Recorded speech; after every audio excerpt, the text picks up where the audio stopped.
नमस्कार बच्चों। सिंघल द्वीप वर्णन खंड के अंतर्गत आज हम पद संख्या 6 और 7 का अध्ययन करेंगे। इन दोनों पदों में कवि ने सिंघल द्वीप के कुओं, बावड़ी और मानसरोवर नामक तालाब का वर्णन किया है। कुओं और बावड़ी के संबंध में कवि कहते हैं, पैग पैग पर कुआं बावरी, साजी बैठक और पावरी, और कुंड बहु ठावहि ठाऊं, और सब तीरथ तिनके नाऊं। पैग पैग पर अर्थात पग पग पर, थोड़ी थोड़ी दूरी पर वहां पर कुआं बावरी, कुएं और बावड़ी हैं। साजी बैठक और पावरी, और उन बावड़ियों पर और कुओं के किनारे पर साजी बैठक, बैठने के लिए स्थान बने हुए हैं, और बावड़ियों के अंदर पावरी, सुंदर सीढ़ियां बनी हुई हैं। और कुंड बहु ठावहि ठाऊं, ठावहि ठाऊं अर्थात स्थान स्थान पर कई कुंड बने हुए हैं, और सब तीर्थ तिनके नाऊं, और उन कुंडों के किनारों पर कई सारे तीर्थ स्थान बने हुए हैं। मठ मंडप चहुपास सवारे, उन कुंडों के किनारों पर उनके आसपास मठ मंडप, कई प्रकार के मठ और मंडप हैं। जपा तपा सब आसन मारे, जहाँ पर कई जपी और तपी अर्थात तपस्या करने वाले, जप करने वाले आसन लगाए हुए बैठे हैं। कोई सुर, कोई सन्यासी, कोई रामजन, कोई विश्वासी, कोई ऋषिसुर, उसमें से कोई ऋषिदेव है, कोई सन्यासी है, कोई रामजन अर्थात कोई राम भक्त है, कोई विश्वासी और कोई ईश्वर में विश्वास न रखने वाला अर्थात हठयोगी है। कोई ब्रह्मचार पथ लागे, कोई सो दिगंबर बिचरहि नागे। कोई ब्रह्मचार पथ लागे, कोई ब्रह्मचारी पथ का अनुसरण करने वाला है। कोई सो दिगंबर बिचरहि नागे, और कोई दिगंबर होकर के नग्न विचरण करता है। कोई शु महेशुर जंगम जति, कोई महेशुर अर्थात महेश यानी शैव मत का अनुयायी है, जंगम जति, और कोई जंगम है, यति है, तपस्वी है। कोई एक परख है देवी सती, और कोई कोई ऐसे हैं जो देवी सती की पूजा करने वाले हैं, आराधना करने वाले हैं, अर्थात शाक्त मत के अनुयायी हैं। कोई सुरसती, जो कोई जोगी, उनमें से कोई सुरसती अर्थात दशनामी मत को मानने वाला है। कोई जोगी, कोई योगी है, सन्यासी है।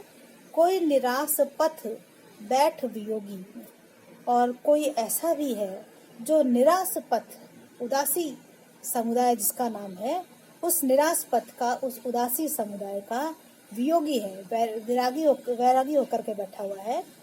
सेवरा खेवरा बानशर, सिद्ध साधक अवधूत, आसन मारे बैठ सब, जारी आत्मा भूत।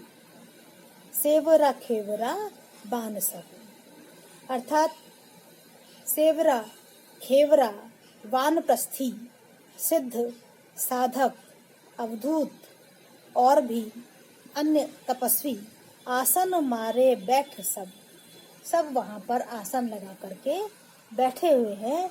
जारी आत्मा भूत, और वे अपनी आत्मा में से जो भूत अर्थात जो लौकिक तत्व हैं, मन और इंद्रियों को बहकाने वाले जो भाव हैं, उन सबको नष्ट करने के लिए, जला डालने के लिए वहां तपस्या किए हुए बैठे हैं। कवि ने अपने इस पद में बहुत सारे मतों और संप्रदायों का उल्लेख किया है, और उन सब के माध्यम से कवि एक बार यह कहना चाहता है कि सिंघल द्वीप ऐसा है जहाँ पर नाना प्रकार के मतांतरों वाले लोग आपसी स्नेह से रहते हैं, और उस जगह के वातावरण को शुद्ध और तापसी बनाए हुए हैं।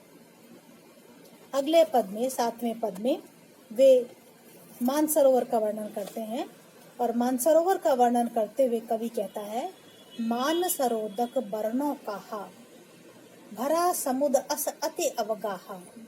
कि मानसरोदक अर्थात उस मानसरोवर तालाब का वर्णन बरनों कहा किस प्रकार से किया जाए। भरा समुद्र अस वह समुद्र की तरह से बहुत जल से भरा हुआ है, अति अवगाहा और अत्यधिक गहरा है, उपमा अलंकार है। समुद्र की गहराई से तुलना करने के कारण, समुद्र के समान जल से भरा हुआ होने के कारण से तुलना करने के कारण यहाँ पर उपमा अलंकार है। पानी मोती अस निर्मल तासु, और इस सरोवर का जल मोती के समान उज्जवल और निर्मल है। अमृत आन कपूर सुबासु, और अमृत तथा कपूर की सुगंध इसमें से व्यक्त हो रही है। लंक द्वीप के शिला अनाई, लंका द्वीप से यहाँ के इसके निर्माण के लिए पत्थर मंगाए गए थे। शिला से तात्पर्य है पत्थर मंगाए गए थे। बांधा सरोवर घाट बनाई, और उन्हीं पत्थरों से इस सरोवर के चारों ओर घाट बनाए गए हैं। खंड खंड सीढ़ी भई गरेरी, खंड खंड पर अर्थात स्थान स्थान पर, गरेरी का अर्थ है घुमावदार, घुमावदार सीढ़ियां बनाई गई हैं। उतरहि चढ़हि लोग बहु फेरी, और उतरहि चढ़हि लोग बहु फेरी, बार बार बहुत से लोग उतर चढ़ रहे हैं।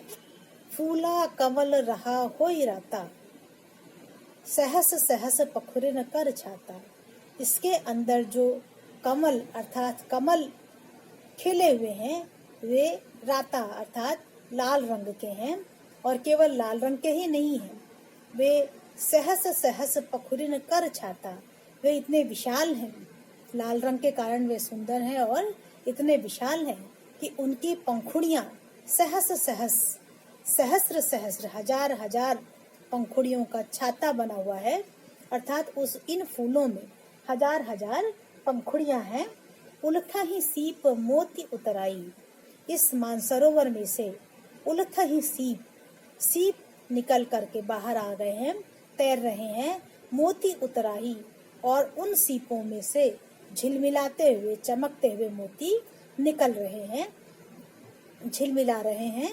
चुगही हंस और केली कराही, हंस इन मोतियों को चुगते हैं और केली क्रीड़ा करते हैं। ध्यान दीजिए बच्चों, हंस जो है पूरे के पूरे भक्ति काल में सगुण कवियों और निर्गुण कवियों, चाहे वे प्रेम मार्गी हों, चाहे ज्ञान मार्गी हों, चाहे सगुण कवि हों, सभी के द्वारा हंस जो है वह शुद्ध बुद्ध आत्मा का प्रतीक माना गया है। और यहाँ भी कहीं संकेत से कवि यही कहना चाहता है कि इस सिंघल द्वीप में हंस के समान शुद्ध आत्मा वाले सन्यासी और मनुष्य रहते हैं, जो यहाँ केवल मोती जैसे सच्चे ज्ञान को ही ग्रहण करते हैं और प्रसन्न रहते हैं। खनि पतार पानी तहु काढ़ा, क्षीर समुद्र निकसा हुत बाढ़ा, खनि पतार पानी तहु काढ़ा, इसका पानी पाताल को खोद करके निकाला गया है। खनि पतार, खनि माने खोदना, पाताल को खोद करके या पाताल तक खुदाई करके इस तालाब का पानी निकाला गया है, और निकलने के बाद क्षीर समुद्र निकसा हुत बाढ़ा, यह पानी बढ़ करके निकल करके बढ़ा और बढ़ करके क्षीर समुद्र, क्षीर सागर तक पहुंच गया। अर्थात इसका विस्तार, इसकी गहराई भी बहुत ज्यादा है और इसका विस्तार भी बहुत ज्यादा है, क्षीर समुद्र तक ये फैला हुआ है। ऊपर पाल चहु दिशि अमृत फल सब रूख, देख रूप सरवर के गए पियास और भूख। ऊपर पाल चहु दिशि, इस तालाब के चारों ओर, इस सरोवर के चारों ओर पाल पर अमृत फल सब रूख, सभी वृक्षों पर अमृतमय फल लगे हुए हैं। देख रूप सरोवर के, और सरोवर के इस सुंदर रूप को देख करके गए प्यास और भूख, सारी भूख और प्यास मिट जाती है।